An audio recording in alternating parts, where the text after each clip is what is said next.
Bueno, ese es uno de los pocos libros que se han hecho sobre poderosos, que es extraordinario. Además, el libro, la biografía que hace Gerardo Reyes sobre Julio Mario Santo Domingo, desapareció muy pronto, después volvió a aparecer y ahí mismo desapareció. Parece un éxito en ventas, pero lo más probable es que no. Y creo que eso sí es una medida del país. Estados Unidos será lo que sea, pero por ahí Michael Moore no anda con chaleco antibalas, ni asustado por cantidad de chistes peores que ha hecho en los de Matador. Sí hay una medida ahí de que el poder no está desarmado del todo.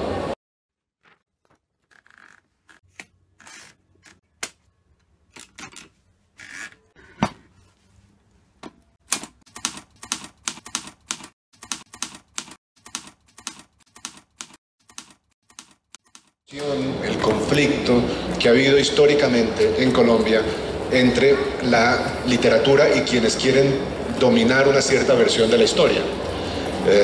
Hace poco decía una congresista que la masacre de las bananeras no había ocurrido nunca, ¿no? O que si había ocurrido, pues eso tenía que ser un mito comunista inventado por Gabriel García Márquez. Bien, más allá de la profunda estupidez de estas opiniones, yo creo que eso lo que refleja es una tensión que siempre ha existido en nuestro país entre la literatura y la historia y sus maneras de contar la historia, la literatura y la historiografía y sus maneras de contar la historia. García Márquez no dice que en la masacre de las bananeras hayan muerto 3.000 trabajadores. Eso lo dice Cien años de soledad, y como primera lección para leer ficciones yo le aconsejo a la congresista que sepa eso, que lo que sale en una novela no necesariamente es la opinión del autor. El autor y su narrador son dos voces distintas. Pero aparte de eso, no sé si ustedes recuerdan el episodio, que es fantástico. José Arcadio Buendía acaba de sobrevivir a la masacre, al tiroteo, al asesinato de varios trabajadores de la Compañía del Banano, y se despierta después de perder la conciencia, se despierta en un tren que va hacia el mar para desaparecer los cuerpos. Salta y va a refugiarse en una casa y le dice a la persona que lo recibe, eran como 3.000, y la persona le dice, ¿3.000 qué? 3.000 muertos en la plaza. Y esta mujer le dice, no, aquí no ha pasado nada. Aquí en Macondo, desde los tiempos del coronel Aureliano Buendía, no ha pasado nada.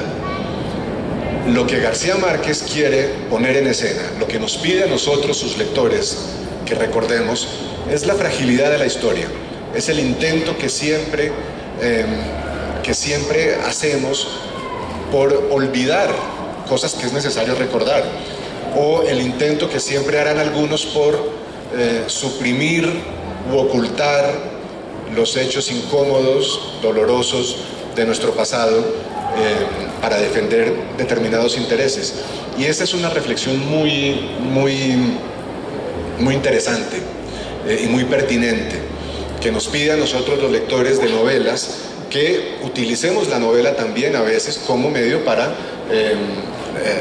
recordar lo que otros preferirían olvidar, o la novela como medio para cuestionar la versión de la historia que se ha tratado de imponer desde quienes tienen el poder para hacerlo, y esto es muy útil. Estaba pensando en una de Silvia Galvis que se llama La mujer que sabía demasiado, pero no es exactamente una novela desde el poder, aunque están los protagonistas poderosos del proceso 8000 ahí.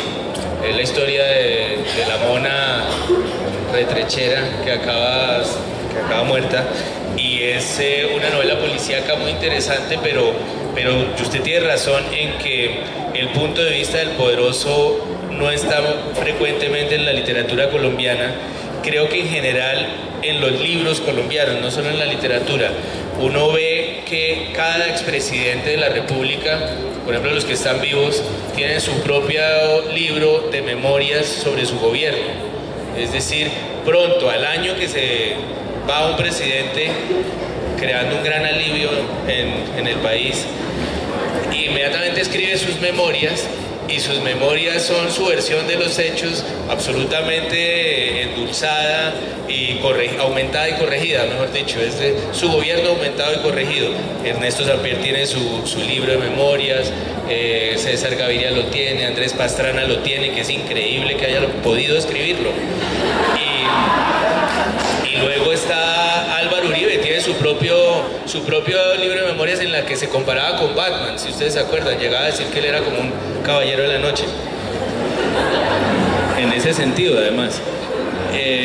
Y esperamos seguro el de Juan Manuel Santos muy pronto, que será de pronto una novela gráfica, podrá tener otro género, pero a mí sí me impresiona mucho, hablando de los gringos, que justamente era lo que lo llevó a usted a esto, que los gringos están llenos de biografías no autorizadas de todo el mundo y no les da ninguna pena, ninguna vergüenza.